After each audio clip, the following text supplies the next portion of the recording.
Hello जिक्स, कैसे हैं आप सब। आज एक और एक्साइटिंग एपिसोड के साथ मैं आपकी खिदमत में हाजिर हूँ। पाकिस्तान में जो जूइश लोगों की हिस्ट्री है वो कभी भी इतनी शानदार नहीं रही। पार्टीशन के वक्त पाकिस्तान में चंद हजार जूइश थे जो कि वक्त गुजरने के साथ साथ कम होते चले गए। 1948 में जब इजराइल वजूद में आया तो पाकिस्तान ने उसको खुलेआम मानने से इनकार कर दिया और ये दो वाहिद रियासतें थी जो मॉडर्न वर्ल्ड मैप पे रिलीजियस आइडियोलॉजीज की बेस पर कायम हुई थी, पाकिस्तान और इजराइल के वजूद में आते ही अरब इजराइल वॉर्स का आगाज हो गया और इसके साथ साथ ही मुस्लिम ममालिक में जूइश के लिए नफरत ज्यादा होती गई और इसी तरह जूइश भी मुसलमानों को बहुत बुरा समझना शुरू हो गए। और वक्त गुजरने के साथ साथ इजराइल ने जैसे ही फलस्तीनियों पर अपने मजालिम बढ़ाए ये नफरत शिद्दत इख्तियार करती चली गई। ना सिर्फ मुस्लिम वर्ल्ड में बल्कि इजराइल के जो एक्शंस हैं उनको पूरी दुनिया में कंडेम किया गया और अभी भी किया जाता है। पाकिस्तान में यहूदी का लफ्ज एक गाली बनकर रह गया और इसी नफरत के नतीजे में पाकिस्तान में रहने वाले जो 1500 से 2000 के करीब जूइश लोग थे वो आहिस्ता आहिस्ता इंडिया,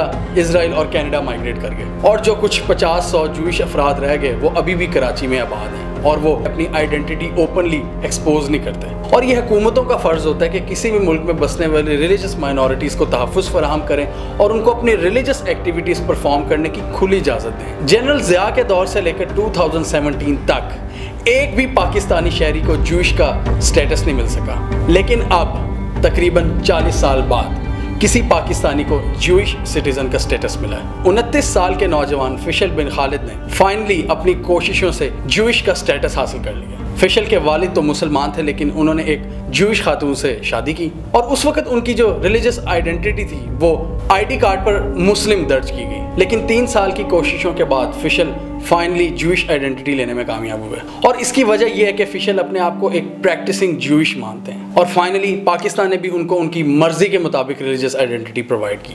अब इस हवाले से एक बड़ी इंटरेस्टिंग डेवलपमेंट हुई। फिशल ने अभी रिसेंटली एक आर्टिकल लिखा द डेली टाइम्स में जिसने उन्होंने ओपनली पाकिस्तानी गवर्नमेंट को उन्होंने मुखातिब किया है, जिसका टाइटल ये था कि I am Jewish and Pakistani, let me go to Israel. चूंकि वो अपने आप को एक प्रैक्टिसिंग जूइश मानते हैं इसलिए वो जेरूसलम जाना चाहते हैं। अगले साल एक रिलीजियस इवेंट हो रहा है अप्रैल में, उसमें वो शिरकत करना चाहते हैं। लेकिन चूंकि पाकिस्तानी पासपोर्ट्स पाकिस्तानी सिटीजन्स को पूरी दुनिया में सिर्फ एक मुल्क जाने की इजाज़त नहीं देता और वो है इजराइल, और इस वजह से अपेरेंटली फिशल अपनी रिलीजियस सेरेमनी परफॉर्म करने इजराइल नहीं जा सकते। उनके आर्टिकल का जो मेन पैराग्राफ था वो ये था, as per the constitution every citizen has the right to practise their religion including religious pilgrimages.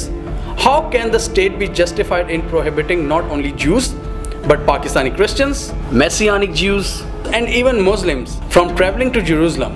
अब उन्होंने आर्टिकल में जो अपना आर्गुमेंट पेश किया वो ये कि पाकिस्तानी कॉन्स्टिट्यूशन तो जितनी भी रिलीजियस माइनॉरिटीज़ हैं या जो भी कोई रिलीजियस ग्रुप है पाकिस्तान में वो उनको रिलीजियस प्रैक्टिसेस करने की ओपन आज़ादी देता है, जिसमें ये भी शामिल है कि अगर कोई किसी मुल्क में रहता है तो वो दूसरे मुल्क में अगर उसके कोई मुकद्दस मकामात हैं तो वो उनको विज़िट करता है। जैसे हम लोग सऊदी अरेबिया जाते हैं, सिख हजरात पाकिस्तान आते हैं अपने गुरुद्वारे विज़िट करने, तो उन्होंने ये आर्ग्यू किया कि मैं क्यों नहीं फिर इसराइल जा सकता, मैं अपने मुकद्दस मकामात को विज़िट करना है। और ये जो पाबंदी है इसराइल ना जाने की, ये उन चंद रिलीजियस माइनॉरिटीज़ का जो हकूक़ है रिलीजियस एक्टिविटीज़ परफॉर्म करने का उससे महरूम रखती है और गवर्नमेंट को इसमें कुछ अमेंडमेंट करनी चाहिए ताकि मैं इजीली इजराइल जा सकूं और अपनी रिलीजियस एक्टिविटीज़ परफॉर्म कर सकूं। और उनके मुताबिक कोई रिफॉर्म होनी चाहिए, कोई बीच का रास्ता निकलना चाहिए कि कोई भी माइनॉरिटी अपने रिलीजियस राइट से महरूम ना रहे। इस आर्टिकल में वो ये नहीं कह रहे कि पाकिस्तान इजराइल को रिकग्नाइज कर ले या कोई ऐसी चीज़, बल्कि वो कह रहे हैं कि बीच का रास्ता निकालना चाहिए, कुछ सोल्यूशन की तरफ जाना चाहिए कि जो लोग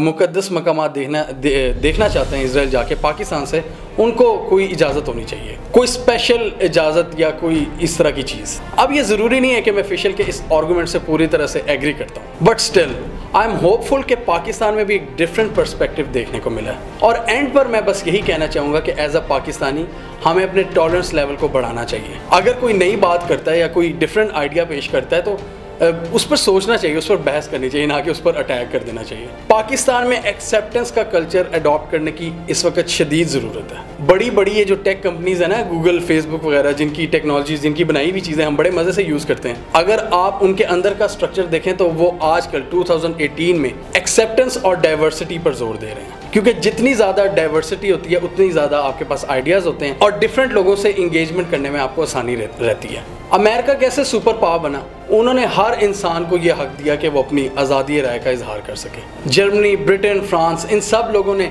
वर्ल्ड वॉर्स में कुट खाई, उसके बाद इनको समझ लगी कि बेटा मिलकर रहने में तरक्की है, और फिर उन्होंने पूरी दुनिया के लोगों के लिए दरवाजे खोले और तरक्की की। और अगर आप थोड़ा सा स्टडी हजरत उमर के दौर के बारे में करें ना, तो आपको पता चलेगा कि जितनी डाइवर्सिटी और एक्सेप्टेंस उनके दौर में थी शायद ही कभी हो। और अफसोस के साथ कहना पड़ेगा कि पाकिस्तान जैसे कई तरक्की पजीर ममालिक में तरक्की ना होने की वजह यही है कि यहाँ पे एक्सेप्टेंस और डाइवर्सिटी की कमी है। और 2011-12 में भी बड़ा सैड इंसिडेंट हुआ था जब पाकिस्तान से कई हिंदूज जो सिंध में रहते थे वो इंडिया जाना शुरू हो गए थे, क्योंकि उनको ज़बरदस्ती कन्वर्ट किया जा रहा था। रिलीजियस इंटॉलरेंस वैसे तो इस वक्त पूरी दुनिया में राइज पर है, लेकिन मैं अगर बात करूंगा तो मैंने तो अपने मुल्क की बेहतरी की बात करनी है ना। कोई दरबार पर जाता है, कोई नहीं जाता, कोई मंदिर जाता है, कोई मस्जिद जाता है, कोई गुरुद्वारे जाता है, कोई मातम करता है, कोई नहीं करता। तो जो अपने रिलीजियस बिलीव्स को फॉलो करता है, दूसरे को कोई ज़रूरत नहीं उसको जज करने की। ये डाइवर्सिटी पहले भी थी और ये डाइवर्सिटी क़यामत तक चलती रहेगी। बात यह है कि हम उसको एक्सेप्ट कर लें और हंसी खुशी मिलकर रहें,